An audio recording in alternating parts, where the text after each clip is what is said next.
High কমিশনে ঢুকে জাতির পিতার ছবি নিয়ে অপমান করেছে।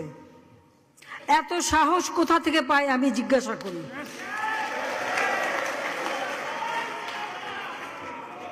আমি জানি না আমাদের হাই কমিশনার এখন কারা বসেছিল এবং তারা সেখানে কিছুই করতে পারলো না কেন, সেটাও বড় প্রশ্ন।